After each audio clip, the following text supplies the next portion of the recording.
Hey everyone! Welcome back to the channel. I'm excited you're here. Today we're diving into a huge shift in US immigration enforcement, one that's probably flying under the radar for most people. Are you ready for this? And trust me, it's not what you've heard on the news.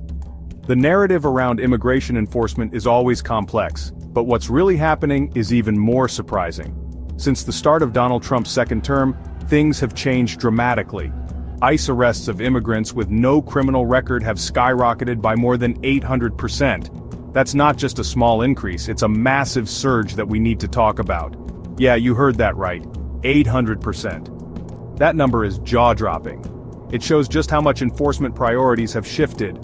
Let's break down what's really going on. We need to dig into the reasons behind this spike and what it means for real people and communities.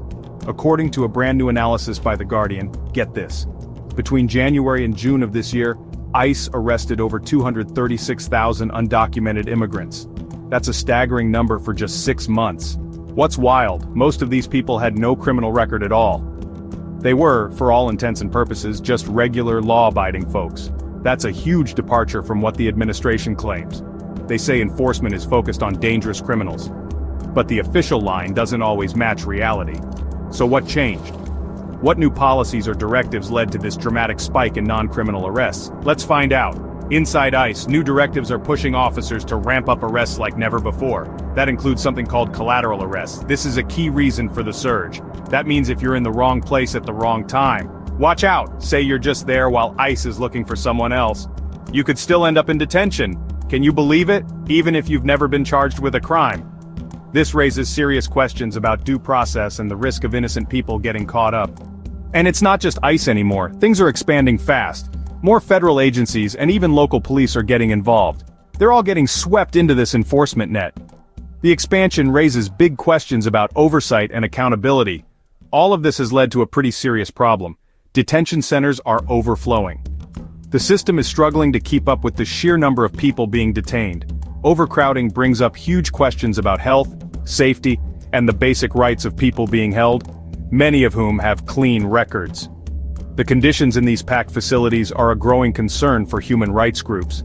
Legal advocates are already fighting these arrests in court. They're arguing the government's approach is way too broad, maybe even illegal. These legal battles could change the future of immigration enforcement. Meanwhile, there's a lot of confusion about the numbers. It's getting harder and harder to get a clear picture of what's really happening. The Trump administration says one thing, but government data and independent analysis show something completely different. The data discrepancies raise big questions about transparency and accountability. Even some Republican lawmakers are starting to ask, why are we focusing on people with no criminal history? This bipartisan concern shows just how uneasy people are getting. So, what does all this mean? What are the bigger implications of these trends in immigration enforcement? Let's talk about it.